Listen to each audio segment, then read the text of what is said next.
Hello guys, তো আমি চলে এসেছি আবার একটা ছোট মিনি ব্লগ শেয়ার করতে তোমাদের সাথে। তো আজকের দিনটা ছিল রেইনি ডে, দেখতেই পাচ্ছ বৃষ্টি হয়েছে, অনেক জল জমেছে সব জায়গায়।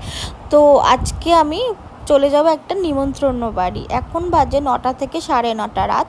তো আমি চলে গেছিলাম আমার পিসির মেয়ের গৃহপ্রবেশ ছিল। ওদের বাড়ি আছে খুবই সুন্দর একটা, তাও মানে নিজের সংসার গোছানোর একটা মজাই আলাদা থাকে, তাই না? তো তার জন্য ওরা একটা নিউ ফ্ল্যাট কিনেছিল, সেটা খুব সুন্দরভাবে ডেকোরেশন করেছিল।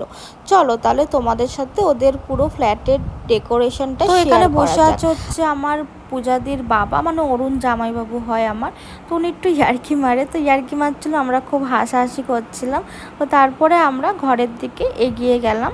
তো ঘরের দিকে এগিয়ে তোমাদের সাথে শেয়ার করছি, দেখো কত সুন্দর ডেকোরেশন। তো এটা হচ্ছে দীপাঞ্জন দা, ইনি হচ্ছে মেন লোক। এটা আমার পূজাদির হাজবেন্ড দীপাঞ্জন দা, খুবই ভালো একজন মানুষ। দেখো সমস্ত কিছু কত সুন্দর করে গুছিয়ে সব সাজিয়েছে। তো আমি চলে যাব এবারে ব্যালকানির দিকে, আমার বাবা দাঁড়িয়ে আছে। তো ব্যালকানির ভিউটা তো অসাধারণ, আর পার্সোনালি আমার ভীষণ ভালো লেগেছে। আর এটা কিন্তু আবারও বলছি, নিজের হাতে নিজের সংসার গোছানোর মজাটাই কিন্তু সম্পূর্ণ আলাদা, মানে ওই শান্তিটাই আলাদা। তো তারপরে আমি নিয়ে নিলাম দীপাঞ্জনদা আর হচ্ছে পূজাদির সাথে দুটো পিক। নিয়ে নেওয়ার পরে আমি চলে গেলাম সোজা খেতে। আমরা সবাই মিলে খেতে বসেছি, দেখতেই পাচ্ছ ছাদে প্যান্ডেল করেছে, সবাই খাওয়ার জন্য অপেক্ষা করছিলাম। তো তারপরে খাবার দিচ্ছিল, আর এত সুন্দর খাবারগুলো করেছিল, মানে অসাধারণ। নিরামিষ রান্না, বাট খুবই সুন্দর হয়েছিল খাবারগুলো। তো চেটে পুটে খেয়েছি, দেখো কত কিছু, সেগুলো আর বললাম না, সেগুলো তোমরা দেখতেই পাচ্ছ।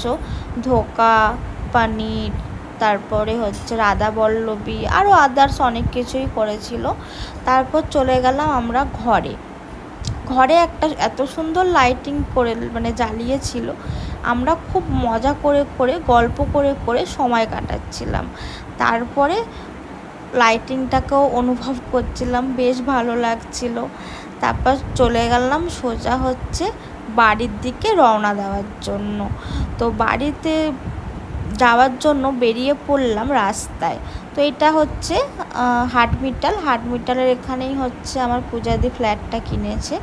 তো এবার আমরা বাড়ির দিকে রওনা দেবো। কত বৃষ্টি হয়েছে দেখতে পাচ্ছ, তার মধ্যে মাকে দেখতে পেলাম। মা আসছে খুব শীঘ্রই, দুর্গা মা। তো দেখো কত সুন্দর।